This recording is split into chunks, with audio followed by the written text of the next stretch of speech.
baseball choke that's going to be using the lapel. So we're going to do a little bit of lapel work today. All right?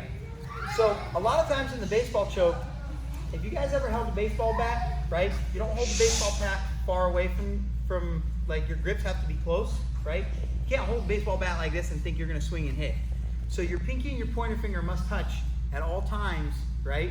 So imagine when you're holding that bat, this is the first part that's going to be touching, okay?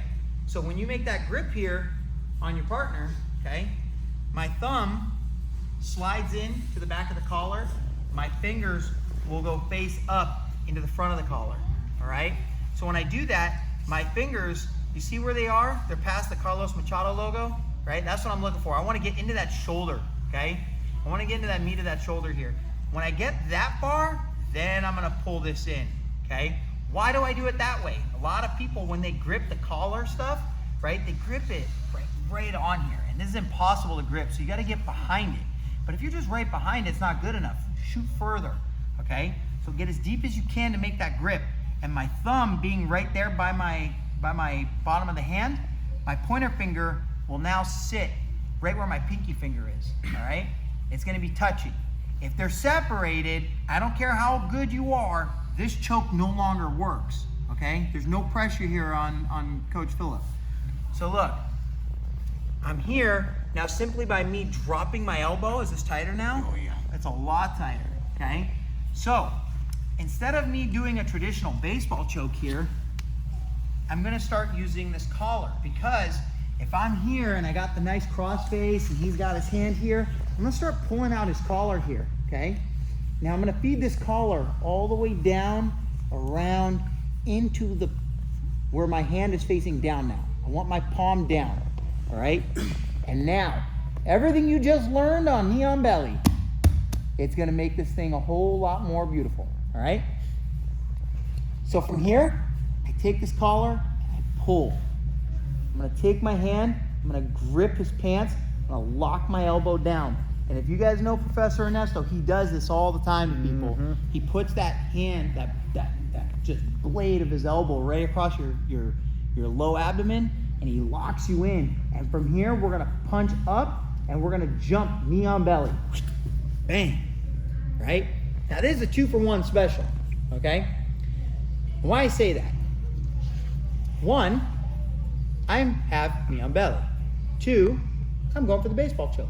So now that I have this collar here, I'm gonna simply feed my hand palm up, and I'm gonna grab that same collar, okay? Now the 2-for-1 special, it's kind of like Ernesto's, I don't know if you guys call it the same here, you guys call it that? $2.99 special? No. So Ernesto's got a $2.99 special back home, and that's when you think you're passing his guard and he does that little log roll thing. Yeah, and he we call it the flip roll here. The flip roll, yeah, we call it the $2.99 special. It means you got cheated. And, because you think you passed his guard and you didn't. But this is a 2-for-1 special. We have a lot of specials at the gym, special people. And look, so when I have this grip here, I'm gonna clinch my elbows together.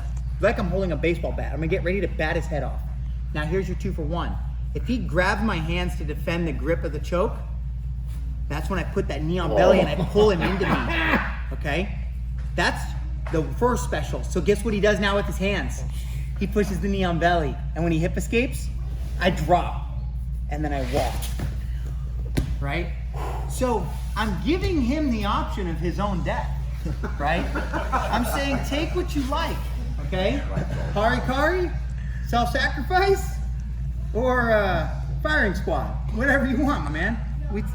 We treat you all well here in Texas. Look, I'm here, side control, take the collar, pull it out, and then feed it all the way up, palm down, the hand that's under the head, palm down. Now this gets tricky. He's got the hand underneath the head and he's gonna wanna lift you up. And you see what he did? Anybody see it? What do you see over there? He's got you under the neck, forearm. No, you don't see it. What do you see there? He gave you room to put your arm. Ah, who said that? Good job. He gave me an amazing entry. Like Ernesto likes to say, amazing gift. He gave me a perfect Christmas present. He literally just opened his entire self up because he's not thinking, right? But that's what I want him to do when I place that knee on. And then whoop, I'm in. See that? Ah, look what he did. He went for the knee, but now I've pinched my elbows. What do you think he does when he sees the elbows getting tight and the knee's not? He grabs my arms. That's when I pull him in and I let him know what time it is, right? And then I dig that knee in really hard, so when he switches, I drop. Okay? So, it's adventure time. Nap time, son. a few more times. You want full motion? Okay. So look. Can you do it full intensity? Full intensity? Yeah, you got it. You got it. Love y'all too. So look, I'm here in side control. I keep a nice shoulder crossface. I pull this collar down. I get that grip. And now I'm going to go over here. I'm going to grab his pants, lock him in. I'm going to pull his back. He's going to lift me up, and I'm going to jump with it and slide that hand. Guys, listen, be very careful with your partner. There's your friend. There's your training partner. Anybody here compete? Good. Punch him in the face. I don't care, okay? Like, I'm not very, like, oh, poor guy. I'm like, bang. I'll punch that hand right through. Just get it all the way in there. Especially in a street fight, all day long, you know? That's when you throw a knee to the head too, okay?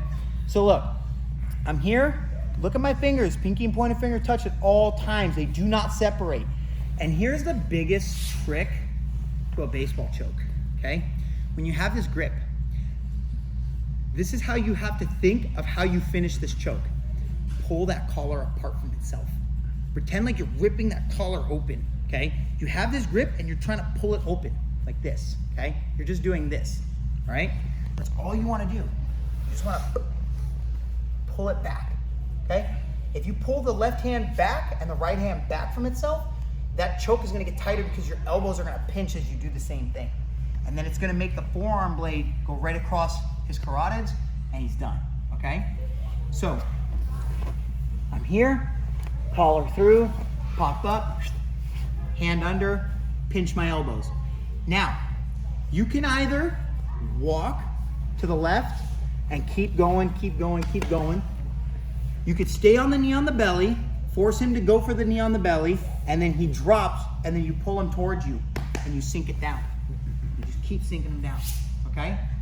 And if you guys are a little more advanced, and you guys want some fun Hollywood stunt effects, I call this the Hollywood roll. I'm here, and he wants to try to roll me, I pull him up with me and keep turning. Either way, he's in trouble. So, Hollywood roll, last one. Look, I'm here. He wants to roll me. He thinks he's got me. I love that. And as the second he comes up, come on, it gets worse. It's like a vice grip. From there, when he was all the way up, how was the tension coming from? The tension is the same thing. It only gets tighter because he's putting the pressure on himself because his collar is the one that's doing all the work for me, right? I'm not really doing a whole lot of grip stuff. It's just his collar. Okay? So you guys can do that if you feel a little bit more advanced and you feel like you can hit that one, go for it. Other than that, play with the knee on belly, see how you can apply the pressure, pulling him into you, right? Or just go for the standard baseball choke. Any other questions, guys? Let's go, 1, 2, 3.